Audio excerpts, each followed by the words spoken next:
Welcome to Successful Toy Podcast, where we shine a light on the positive side of every journey. Our platform is dedicated to celebrating the success stories and unique experience of people from all walks of life, regardless of their fame or background. Whether you're a well-known figure or just starting out, the Successful Toy Podcast is here to share your story and inspire our listeners with your achievements and insights. Join us as we explore a diverse range of topics and uplift voices that deserve to be heard. Everyone has a story to tell, and we're here to listen. Hey, y'all. Hey, welcome back to season 4, episode 2. And today we're going to be talking about basically like mental health type stuff, things like that. We're going to get into his business, but not into his business. Y'all know what I'm saying. So I'm going to hand over the platform, let him introduce himself.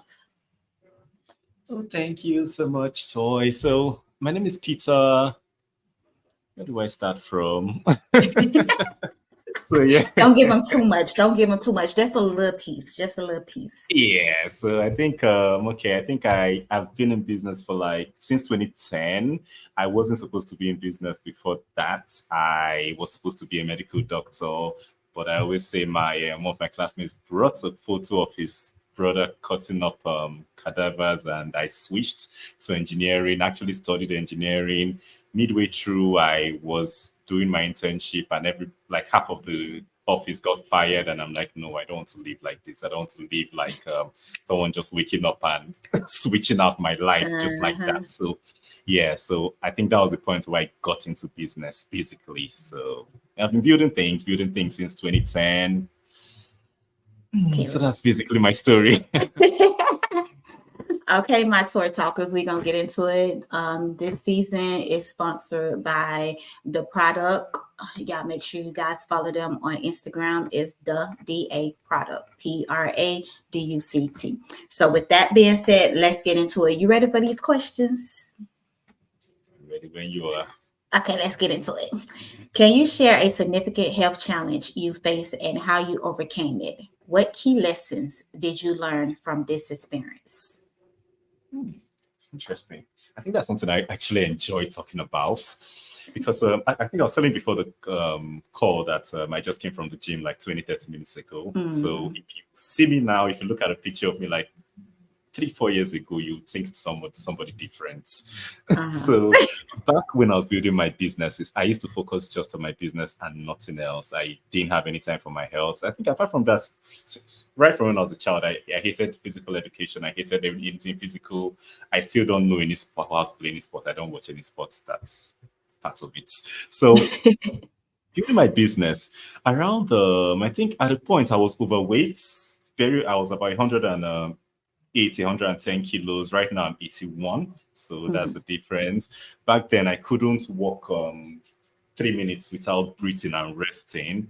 Back then I had high blood pressure, and my mom, a lot of my relatives, a lot of my older relatives have diabetes. So at a point I realized that if I continued the way I was going, I already had the high blood pressure. I didn't have the diabetes yet, but I was going to that point. So I did a bit of research, and I found out that I think they said back then, if you walk, I've forgotten how long, a few minutes a day, you're going to reverse, even though you're susceptible, you're going to reverse the probability of you getting diabetes. So I was like, oh yes, I want to reverse that because I don't take drugs.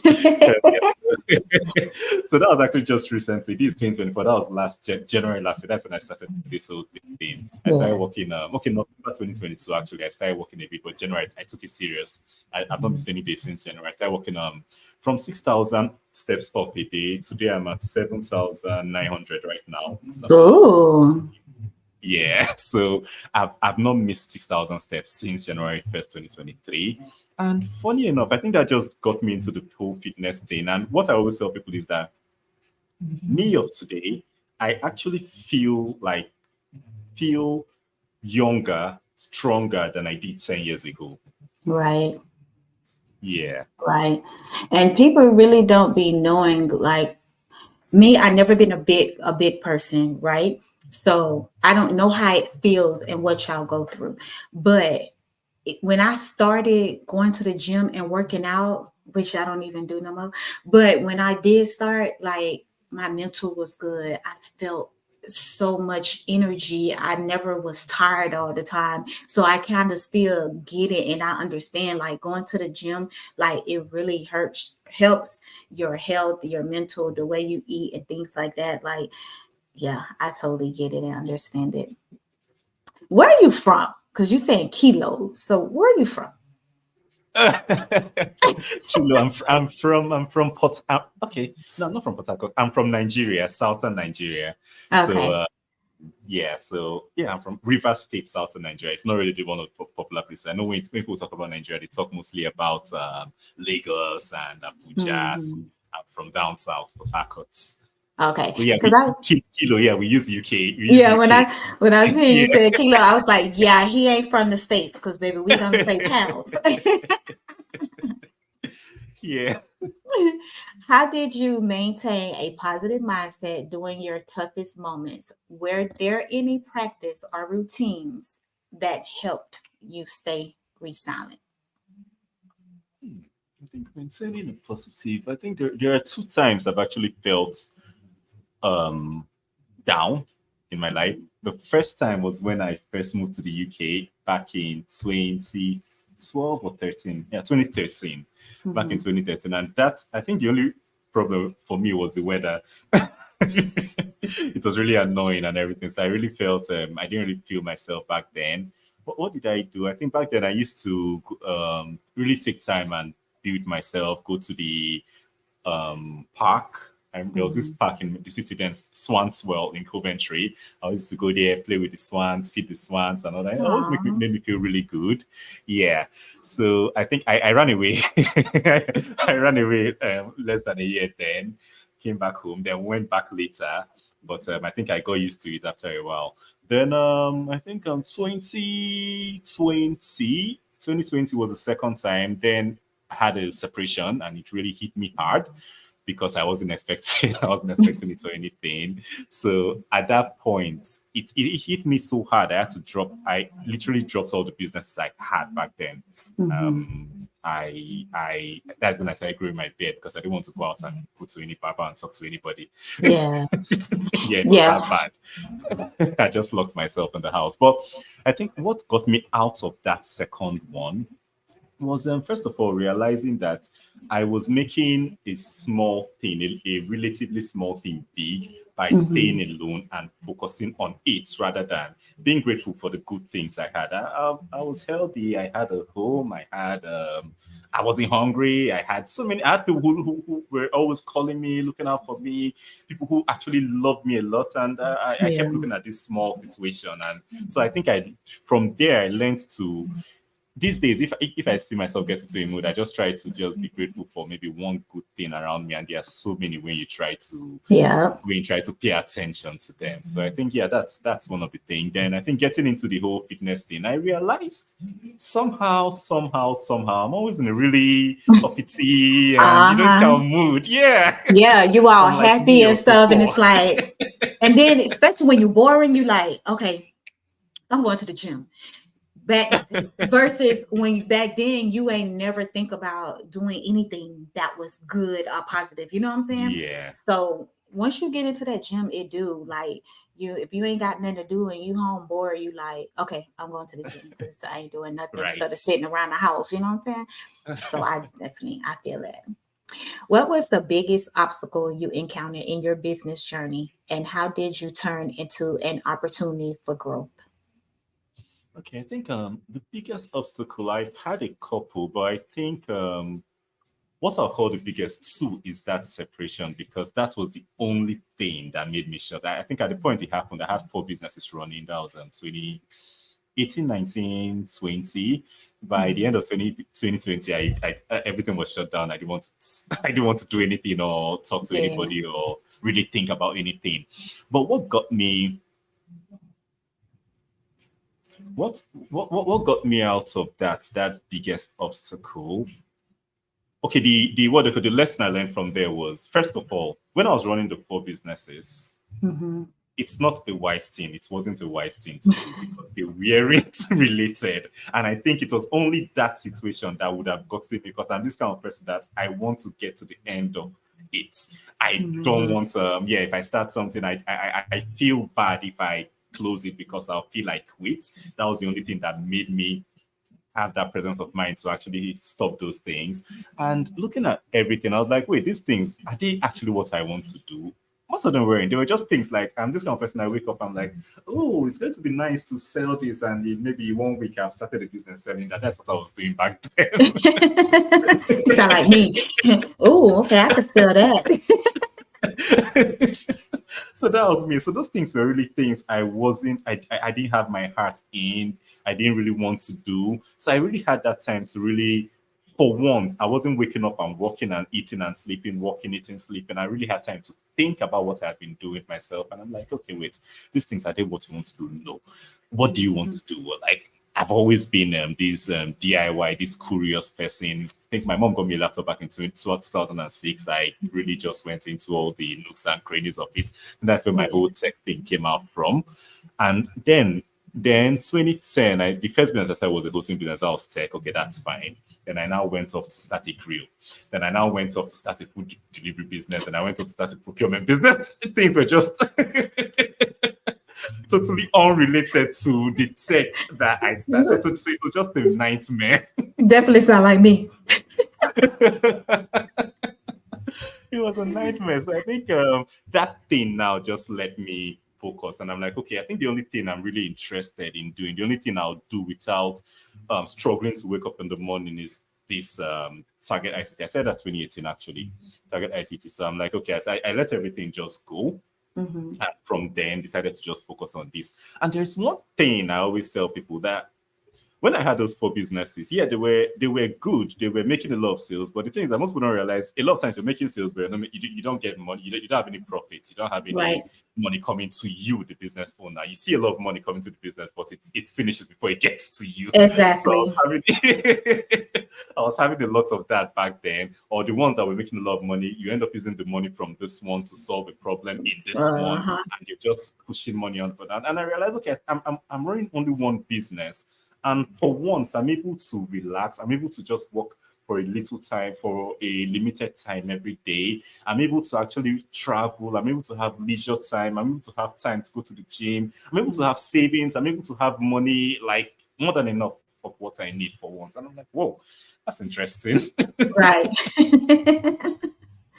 See, it was crazy for me with, like you said, we wear all these hats. Like, I had all these businesses, and I'm like, baby, I ain't seeing no profit from it. It's like, when I'm making the money, I got to issue it back out. And it's like, come on, bro, where is the money? And then it's like, yeah, I'm just gonna go to the next business. Then you see this and you're like, I'm gonna sell that. So I definitely get you. Like, I don't know. It was just like, I just gave up on everything, and now my heart is the love and podcast. So I just love podcasts. I don't know where the money is going to come from with podcasting, but this is my one business now that I focus on the most.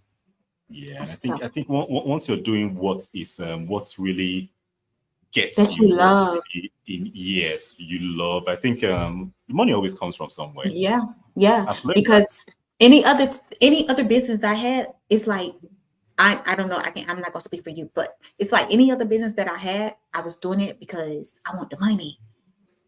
But this, I'm over it. I want the money. You know what I'm saying? Like, I just want my platform to grow, and whatever God has for my platform, then, so that's why I was like, yeah, it's gonna come. I ain't gonna stress myself how I was stressing myself about my other business. I used to be stressing. I got to get inventory. I got to do this. I got to do marketing, promo, do this, that. Now I just sit back and just marketing and promo. And you know what funny thing? Back then, I used to feel, oh, if this business shuts down, it's like the whole world is going to crash down and this and that. And the thing shut down, and so just like nothing happened. Like, exactly. I just go in. Like, and we see didn't even my have the logos. business. Yeah, I'm like, oh, really? That happened? You know how Facebook be showing you your memories? So I was like, Yeah. I did this. Oh my God, I forgot I was doing this. Oh my God, look at my logo. Oh my God. Like, I understand. It's crazy, really. So we're gonna do a quick commercial break and we'll be right back, you guys.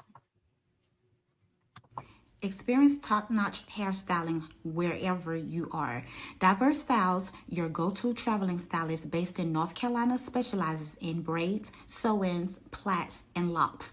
Follow at Diverse Styles LLC on Instagram and book your appointment today for a fresh and fabulous look. So yes, make sure y'all follow Diverse Styles on Instagram. She's located in North Carolina, but she do travel. So let's get back into these questions. How has maintaining your physical health influenced your success in business? Can you give example of how your health directly impact your work? I think how it directly impacts. First of all, I sleep much better.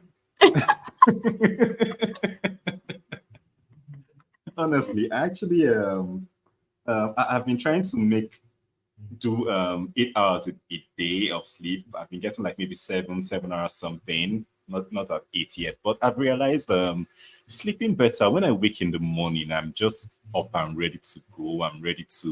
My brain is really free and fresh. It's unlike before. I know back in those days, I used to I used to wake maybe like 4 a.m. to be at the office by maybe 6:30 a.m. And then I work all day because I want to be the hardest worker in the room. And then I Uh-huh.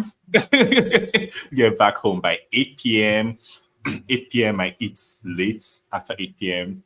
Go to bed maybe 11, 12 midnight, and by 4 a.m. that's like 4 hours or 5 hours. I'm back up. And the thing was that yes, I used to work the long hours, but what was I doing in those long hours? Not much. Because I was going to say, what was you doing? Not much, because I think where I really knew that I was wasting my time. 2018 or 19, I can't remember when I got this Clockify app on my computer, and I'm like, okay, let's see what I do during the time. I'm like, maybe in that what's that, 7 till wherever, that's maybe 12 hours or 13, 14 to 13 hours or thereabouts. I'll probably do work for like 2 hours, actual work. The rest I'm just scrolling, checking emails that I'm not supposed to be checking, going over, just doing things that are not necessary, totally necessary. So I realized, wait, what am I doing? So I think when I decided to restart, I decided, okay, I'm going to structure my day. I'm going to, because I had those long days doing not much. So I think this time what I do is I schedule my day from 7. Okay, 7, I get in here. Then by 8, I actually start working. It depends. Or maybe I usually do a 1 hour work. So I either start working by 7, then go out for the work by 8, or I do the work by 7, then start work by 8, depending on how the day is going to be. Right. Then what I do these days is I have each hour scheduled. I do it on paper because I'm old fashioned. So I have something like you this. like me, I love to write down stuff. Yes. So I think this has really worked for me because it's always in front of my desk, and I know, okay, if it's something like this, maybe a sales call or a Zoom call or whatever, I have it with a red marker, so I know, oh, I have to be at this desk by this time. So it just makes it more, because I actually tried to use apps before to manage my schedule and cool, but apps are just it's not distracting. We don't use them. We be having these scheduled apps and we don't even look at the damn apps. That is that's I'm like you. Like I have my notebook. I have to write. I have to write. I have to write. I don't know. I need to see it in my face. Exactly. All that putting it on your calendar and the phone and all that. I'm not looking at that calendar. I can't even tell you how many times I look at that calendar on my phone. Because you pick up the phone and next thing Instagram has a notification or WhatsApp or something, and then you forget why you picked up the phone and like 1 hour is gone. Exactly. Like, no, I'm on social media. I'm not checking nothing else. Yeah. It's terrible. What role does mental toughness play in your success, and how do you cultivate it? I think mental toughness is something that is built over time. I think the first time I realized how important it is was back when I think that was 2012 or 13. Then I had an SMS business. So it's like people, we used to buy wholesale from SMS these things and retail to people. Mhm. So we spent a lot of our money, almost all the cash in the business on buying units because people were going to use that. Then there was a programming error on the website that made it clear all the units in the accounts while our clients still had. So we're owing our clients a lot of money. Mhm. So I realized when I saw what happened, I totally freaked out. Totally freaked out. I was alone. I came to the office. I was in a really bad mood. And even the office asking, what's wrong? What's wrong? I'm like, okay, wait. If I tell them what's wrong, they might resign. Because there's no money. So I got There's in. no money. Yeah, there's no money to pay them like for the next forever. So I'm like, Right. okay, I just have to act cool and all that. So I think I learned that. And over time, really difficult things, like difficult things that happened that were supposed to shut my business down happened. And I realized that as a leader, you need to your team, your staff would act according to how you act. So if you Mhm. panic, they are going to panic. Yeah. So yeah, so that happened. Somehow we got solved. I talked to the clients, we had an arrangement, we sorted it out. Another time, there's another time where I was doing e-commerce selling self-defense gadgets through Facebook. Facebook banned that category. We had like a truckload of things coming in. We couldn't Mhm. sell because Facebook was our only channel. Same thing. Went to the office on Monday, told the my team members, okay, we need to find new ways to sell this thing.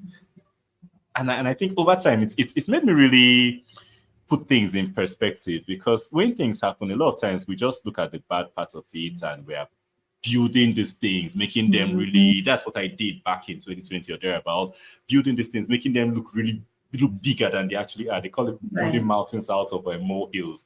But end of the day, most things aren't really that bad. I remember there was a time, I think it got to a point, I built this thing so much that in 2018, November 2018, I think I went to the bank, came out of the bank, started my car caught fire, and they were turning off the fire, and I was laughing. What? Why were you laughing? They were That like, was who is like this psycho? scary. You see me, I'm like, you told me I was laughing. They were like, who is this psycho? And I'm like, okay, it's just the fire. At least I'm not on fire. Right. Nobody's hurt. It's just the car. And at the end of the day, it was just a small thing. So it's just plastics that burns, just part of the engine, nothing really big. So I think Yeah.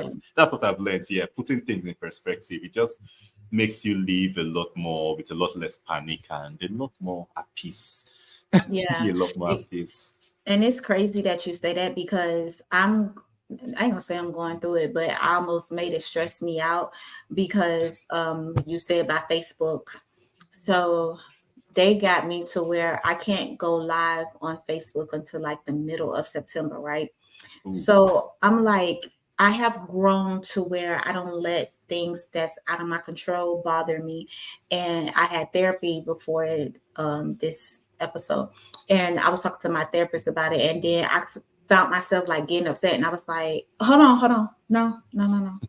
I'm not gonna let that stress me. That's out of my control. I was like, my podcast is just not on Facebook, so I don't care. I can always just post a video over there. You know what I'm saying? So now, to be honest, I'm thinking when they do allow me to go back, I might not even go back live over there because now we're just like live on YouTube and Twitch, and I'm on all other platforms where people listen to my podcast anyway. So it's just like, whatever. So I get you when you was like, I can't sell on Facebook no more. Then what I'm gonna do now? We got to put it in panic mode. But now it's like, all right, we just got to find another way to do this, another way to touch the Honestly, audience. and the really funny thing, this thing you just mentioned, just this Sunday, today is what yesterday was Sunday, right? Today's Monday. Yesterday morning, early in the morning, yesterday, like 4 a.m. I woke up, checked my phone, and then our Google Play accounts for the company, like where we post customer apps, was just terminated. No warning, no nothing. And I'm like, okay, no problem. I went back to sleep. Went back to sleep. Yeah. Because younger me, before I started all these things, I would stay up. I'll probably not sleep for 3 days. I'll be panicking and this. Yes. Because it's just a very small thing. There's always a solution to everything. Yeah. I'm so glad we growed up. Because I would have been just like you. I'd have been stressing, like, oh my God, what am I gonna do now? When you know, girl, you got 2 other platforms that you go live on, that if they want to watch the video, they can go watch the video. If they want to listen, they can just go listen on all the other platforms. Like, what are you talking about? Like, why are you stressing yourself? So yeah, I was just like, forget that. How did you handle failure in your business? What strategies did you use to bounce back and move forward? I think you kind of touched on one of them. Yeah, I think so. I'll just go forward. I think the real, okay, there are different parts. Okay, the first business that failed, let's start with that, was in 2012. That was the first grill I talked about, going from hosting to grill. Don't know who advised me. So the grill, I think I was really I can't cook. I still can't cook. I've done like maybe 4 or 5 food businesses. I can't cook to save my life. But what the hell you started cooking business? We're gonna but I think I was really good at I was really good at naming the businesses and selling the businesses, so I always got that part right. So the food business grew to, I think, about 3 or 5, I can't remember, 3 or 5 outlets within the first year. But the issue was that I had to go from one to the other each day just to know everything is going right and all that. And then in 2013 January, I had to travel to the UK for my master's. And I think in January I traveled. By, believe me or not, March, April, that business shut down. All branches had to shut down because I wasn't there. They were stealing me blind. It just turned to something else. And what I learned from there first was the importance of having systems, the importance of having processes in your business. I didn't have that. I didn't know what it was even. Right. So that was 2013. I learned that. Then this second part where I had to shut down everything, the strategy coming out of it. Okay, first of all, I picked up the one I know that I can do without getting paid. Like, I tell people that sometimes I'm supposed to be talking to people in a consultation and it's supposed to be paid, and I forget, and I just give them everything. I'm like, oh yeah, I'm happy I solved your problem and fine. I forget I'm supposed to be paid. That's how much I enjoy what I do. Right. So I picked up this business. And okay, you said the strategies, right? Coming out of it, picked up this business, and I learned about, use the system, the what they call the whole systems and processes things, all the marketing stuff I'd learned about. Then I think one other thing I learned about earlier too was not putting all your capital at the beginning into the business, because one thing I've learned over time, writing business plans, they never go according to plan. You might say you have a business plan and you're supposed to put in this amount of money, and then you put it in, and then 6 months later something comes up and the whole market changes and you have to change, and you don't have any money left. Right. So yes, I try to be minimal, I'm very, very frugal, very, very, very. That's what I've learned over this time. So I try to spend, where I spend most is on pushing the business out, marketing, getting new clients in. Then when they pay for what they wanted, I can use their money to fund other things. At least that's what when clients pay, you know that you have a viable thing, you have something that people want. But if because a lot of my friends finished school with me. A lot of people started normal jobs and all that. But a lot of them, over time, maybe we're not satisfied with the jobs. And they're like, okay, I want to start a business. And you see that a lot of them start a business. First thing they do is they rent this very big, expensive office in the most expensive part of town because they're trying to recreate what they came from. Yeah. And they don't remember that this company you work for maybe has been around for like maybe 20, 50, 100 years. They took time to build to that point. But no, you spend most of your this thing recreating that environment. You spend it getting fancy, maybe fancy official cars, fancy this, fancy that. And by the time it gets to the important parts, people getting money into the business, marketing to get new clients in, you don't have anything left and the business fails. I've seen that a lot of times. And most times I try to talk to them. Only a few of them listen. I love the rest of them feel, I think it's a thing of they feel ashamed of going from where they were and having to start afresh. But I think and that's another thing I've learned. I think I learned that before I started business, not really paying attention to what people think. I always do what's best for me. I don't really care what the next people think, next person thinks or anything. I just this is the best for me. Oh, does it make you look stupid? Yes, it does. It's fine. It's good for me. So yeah, that's what I've learned. Yes, I think it really helped me over time. Because me, I never, ever, ever in none of my business had a business plan. None of them. And it's crazy because all of them was set up correctly, like whatever the state required. Everything was set up correctly. I just never had a business plan. Never, ever. And some people, they jump out, they go and get, like you were saying, like they go and get buildings and all this stuff and rent out spaces to get do whatever. Expensive consultants to do a business plan. Yeah. Like, no, I'm not. Everything is crazy because every business I had, I literally did it from my home. And I remember turning my living room into a boutique where people could come and shop. Had my logo put on the wall and everything. Yeah. Like forget that. I'm paying rent at my apartment. Might as well turn it into, So yeah. Make it profitable. Exactly.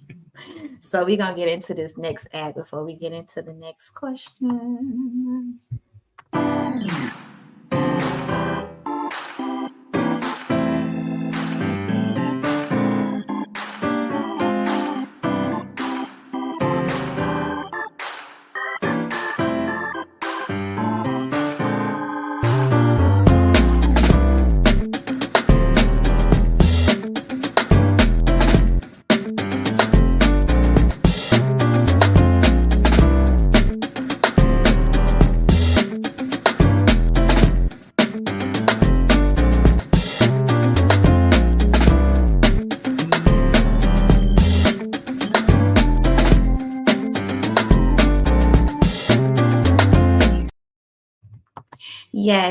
Yes. Y'all make sure y'all go shop all my merch at www.successfultoypodcast.com. Get your Are You Successful merch and stay humble, stay positive, stay focused apparel.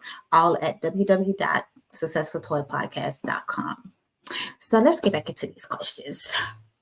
How do you balance your physical well-being with the demands of running a business?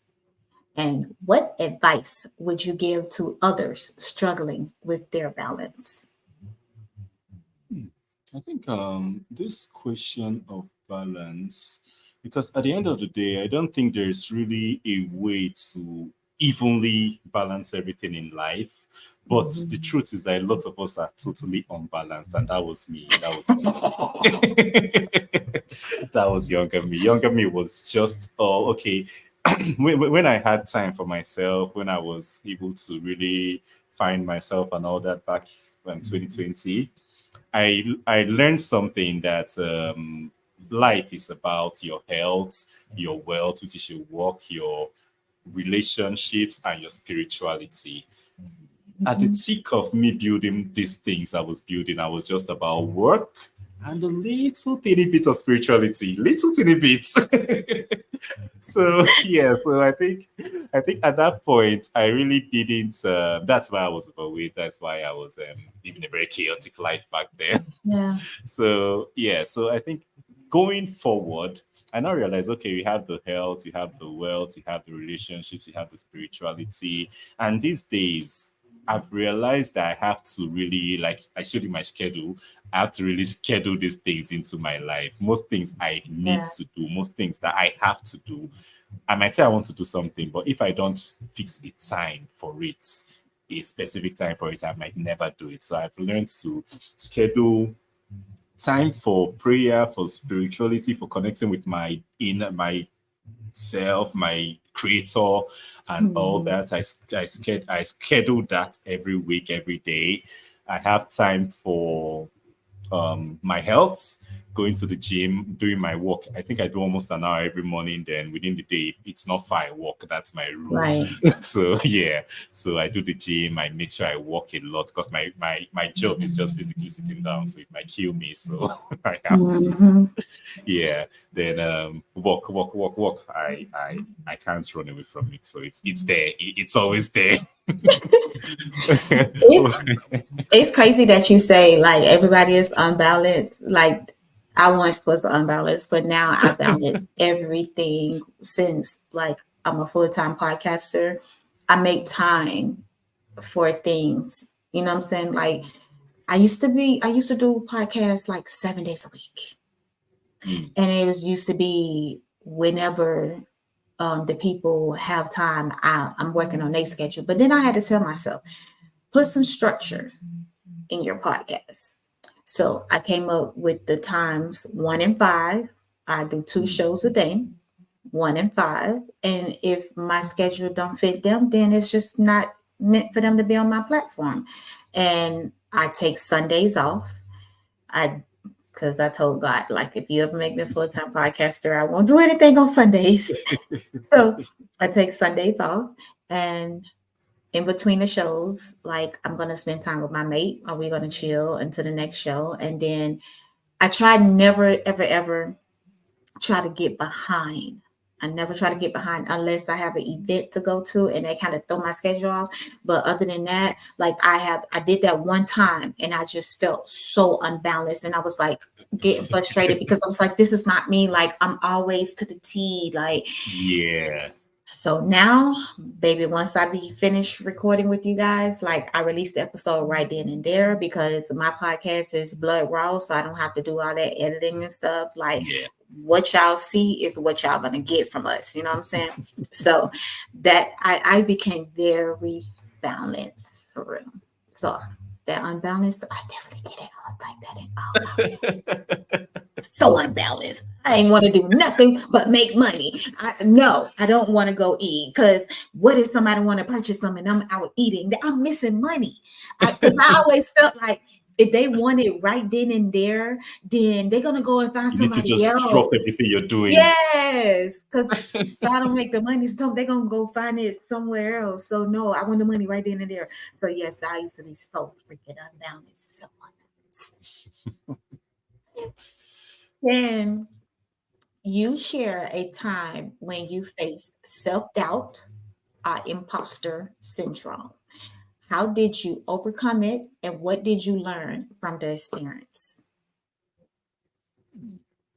I think the first time I faced self-doubts is probably, yeah, probably starting my podcast. Probably start my podcast because I growing up, I think people are still shocked to see me on videos talking. Mhm. You must not used to be a talker. You must was shy. So I was horrible. Like I used to be like, I remember back then, all of my former staff members used to say that we had an office. So the office was like an open office. Everybody would be in the same space. And it'd be like, yeah. I want to tell someone that's maybe across from me something. I won't talk. I'll just send a text. What? That was me. So I was really like, most people didn't even. Most people say I would stay whole day and I won't say up to 10 words or 5 words even. I didn't like talking at all growing up, Mhm. and I think part of the reason for this was when I was younger, I if I talk fast, I stutter. So I used to be really conscious of it. That was just a little bit of it. And apart from that, maybe I just liked the quiet kid awards I used to get when I was, when I was Yeah. younger. So I think when I started this Target ICT, I realized, okay, some people like, okay, all the businesses I said before Target ICT were all mostly B2C. They were just businesses I could do an advert and get clients. Nobody needed to know me. Nobody needed to talk to me. They could just Right. talk to maybe a salesperson and yeah, just get through it. Then I got to Target ICT and I realized, oh, I need to talk to people. Some people might want to talk to me and some they might want to talk to me on video. And like, oh my God, how do I do this? So I think the first thing I did, I joined them Toastmasters. I'm still a member of Toastmasters. I did that. It helped. It helped. I think my podcast was a Toastmasters project, actually. I think my Yeah. level 4 or something, yeah. So I joined Toastmasters. It helped. I did a little bit of practice. Then I started the podcast. But I was still okay. I was okay talking to people I know in the same room. But coming online and then putting a video of myself, I'm like, what if I say something wrong? What if I do this or what if I do that? And then I put up the video and I'm just judging every bit of the video because I used to. I'm like, why are you doing this? Why are you doing that? Why did you say why did you stutter here? Why did you do this? Why did I used to it was so I think my first episode I did almost 8 or 9 takes, honestly.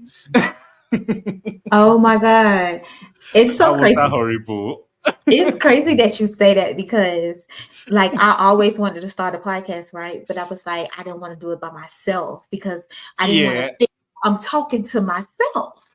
So I had a co-host and we did it together. And then when I branched off by myself, I never wanted to do live. I always wanted to just Mm. record it and then put it And out. edits. Yeah, because it's like I'm up here, I'm live, and I'm by myself, and I'm talking, and I feel like I'm talking to myself. So I wasn't gonna even like do me myself. I wasn't even calling it a podcast. I was just calling it successful toy, and I was doing Yeah. 21 questions. Like that was my Mm. thing, 21 questions. So I started just doing 21 questions. And then all my friends used to be like, I want to do one with you. I want to do one with you. And then when they do it with me, they'd be like, oh, I was on Toy Podcast. And I was like, this is not a podcast. So after they kept saying that, then that's when I opened the door to allow interviews. And then it was just like, okay, I could do that because they on the screen with me, so I could be live. But baby, when I'm doing it by myself, I'd be like, I just want to record it and then release it. And it's crazy that you say like you sit there and watch you. I don't be watching me. Once I release it, it's like, let the people judge it. I don't care. And you know one other thing, at first I used to feel because okay, there's this thing they do in the Toastmasters is in table topics where they call you up and then they just say something random and you're supposed to speak for 1 minute on it. I always used to avoid that. And I realized, okay, now I'm talking with you and we're actually doing something like table topics. You ask a question I'm not expecting and I Uh-huh. talk about it. I couldn't do it. Like the first time I had an interview, I would go, they'll ask a question and I'm like, what's I'm thinking, I'm wondering, okay, what's all this? I was just so this like I remember I used to be so tense. Like I think today I told you I got into this studio like maybe 20 minutes to the interview. Yeah. Back then, my first interviews, if I have an interview by 6 p.m., I'm not going to be able to do anything the whole day because I'll be so tense all day. I'm like, oh my God, it's For coming, it's real? coming, it's coming. So I think, yeah, I've really grown on that. And it's fascinating, really, the things you're afraid of, how small they are at the end of the day. Yeah. Yeah. I'm glad you overcame that. So what made you start your podcast if that's how you were? Okay, I think this first of all, this going to the gym, this whole health journey, it gave me that confidence that okay, this thing, Gosh. because okay, when I was younger in primary school, I don't know what to call it for you. I'm just trying to remember Yeah. that. Yeah. So when I was in primary school, we used to have physical education classes every Wednesday. I was so bad. I used to come late on Wednesdays, so I don't meet that. Or if they drop me off early at school, I go to the toilet and hide till it's 10 a.m. when it's done. I hated everything physical education. Then I get into the gym. I found out, oh, I'm getting results. I'm actually good at this thing. I'm actually enjoying it. I'm like, okay, what else am I uncomfortable with? What else don't I like? So I'm like, oh, talking.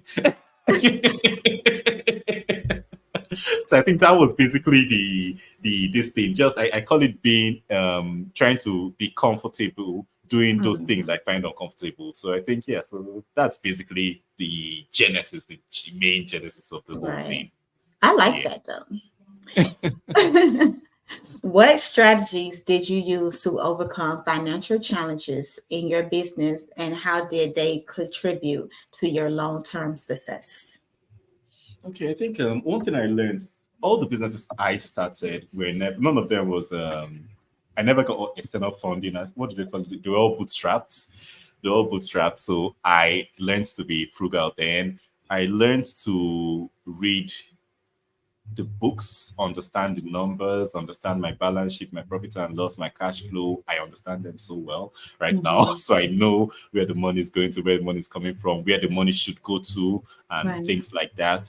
So I think being aware of those things has really helped run everything I've run over time really in a really stable manner. Then I think apart from that, so I learned the importance of when you have I think one thing I learned is that we have a short window to work. We have a short window in our lives when we have energy. So when we are working, when we have that energy, when we have these wits around us and the energy and everything, we should be putting stuff away for the future. So I think I learned that, okay, apart from my business, I should be investing in other things outside my business. So I think I said that early back in 2006, before even I started business. I started investing in stocks. Then I used to make a lot of silly investments, but I think I've gotten the hang of it now. I've gotten the hang of it now. These days I just invest for in solid companies for dividends. So if I have excess cash, I don't spend it. I don't really spend on anything fancy. I think that was just the first 2-3 years of my business. I used to do that. I don't do that anymore. Yeah. I don't spend on anything fancy. I just put it into an investment because I'm looking at a situation where the calculation I usually give people is that by the time you get to 60, 65, you should have, apart from the probably government or whatever, I don't trust whatever they do for pension. Exactly. They trying to take it from us anyway. Yeah. So I think apart from that, I should have capital that should, if it gives me only 5% a year, that 5% I should be able to live on it comfortably till I die. That's what I'm working towards financially, personally. So even though I don't have a business, even though I'm just sipping coconut water by the beach, I don't have issues in my head. Yes, I think that's basically it. Investing outside my business. Right. I love it. So we're going to do a quick break, and then when we get back, we're going to have the last question of the episode. We'll be back.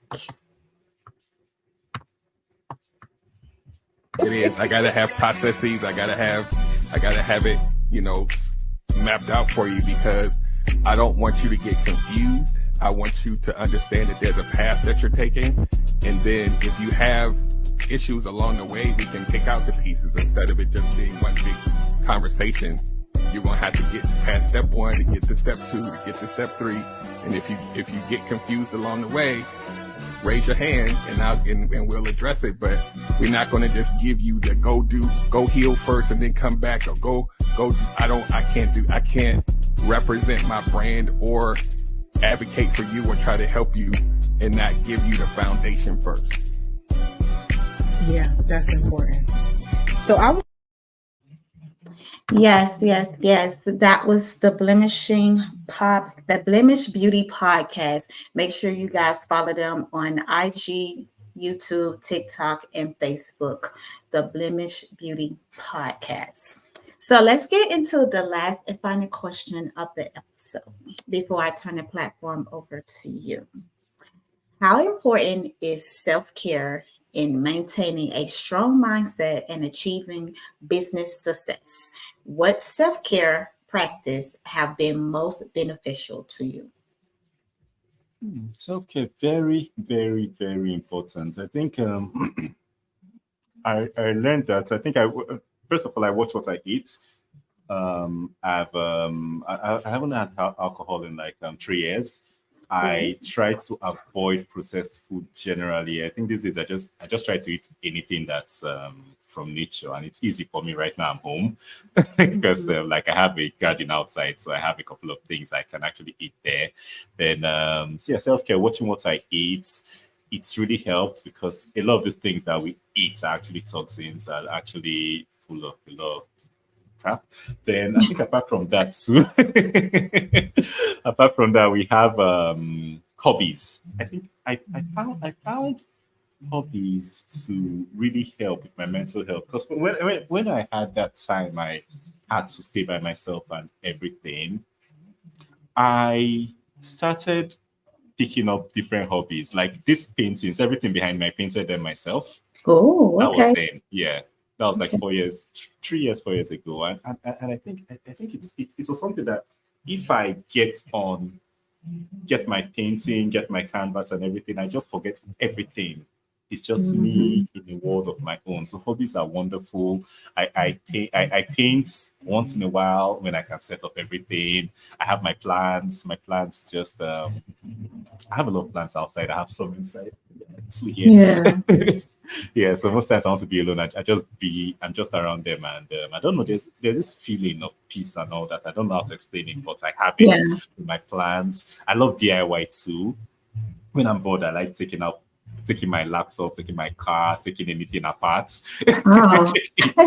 Yeah, so I think those are the things I actually enjoy, but I don't get paid for. They really help with my mind. They really Right. help in relaxing me, in just clearing the clutter, clearing the stress out of my head, so that when it's time to work, I'm Right. clear, yeah, focused. I love that. So, with that being said, I'm going to turn the platform over to you. I want you to tell the people how to find you, tell them about your podcast, where they can listen or watch your podcast. Yeah, like give them your business. Okay. So basically, where you can find me, I don't really update my social media that much. I think that's still the remaining introverted part of me. So I think just my LinkedIn. You can get me on LinkedIn, Peter Banigo. Search for my name for now. I'm the only Peter Banigo till probably another one grows up. Then for my podcast, Tech Your Business Podcast, you can find all the links for the podcast at techyourbusinesspodcasts.com. So you can find the YouTube, the Apple, the Spotify, wherever. You can find everything there. Period. Now, before we go, I want you to leave some positive words for my audience. Towards only for the audience. Okay, I think for the audience, what I'll say is something I like saying, and that thing is that that thing you want to do, that dream you have in your mind, that thing you feel called to do, is not as big as you feel it is. Because there's one thing I learned that our purpose is expressing fully what we're blessed with, those talents we're blessed with, that thing that was put in us. And a lot of us, most of us die. We regret, we die, we get old, we die with regrets because we don't have the courage to do those things that were put in us, number one. Or we start them and like you said, you don't do business plans because, and I understand that because a lot of times you do business plans and you get stuck planning. You don't do anything, you just enjoy yourself planning and don't get anything out of the open and all that. So a lot of people die with regrets doing things like that, not doing or getting stuck in planning. So, like I say, it's most things only look big when you've not started attacking them. So there's this riddle they say that how do you eat a whale one bite at a time? So you can actually eat a whale, yeah, one bite at a time. It's like the biggest fish, but you can eat it if you focus and just take a bit of it one at a time. And there's another thing too I always share. It's a quote from JP Morgan, and what it says, I'll explain it, is go as far as you can, and when you get there, you'll be able to see further. What it means, I always use the analogy of a mountain. If you if you're meant to climb a mountain and you're at the bottom of the mountain, you look up. What you see is clouds. You don't see the top of the mountain. That's the same thing like those dreams you have, those big dreams you have, are cool. But when you get the courage and say, okay, I'm going to climb, you start climbing, you get to the middle, you look up, you see the top, you see your destination. That's how life is. So tackle that thing. It's not as big as it is. And I love it. I love it. I love it.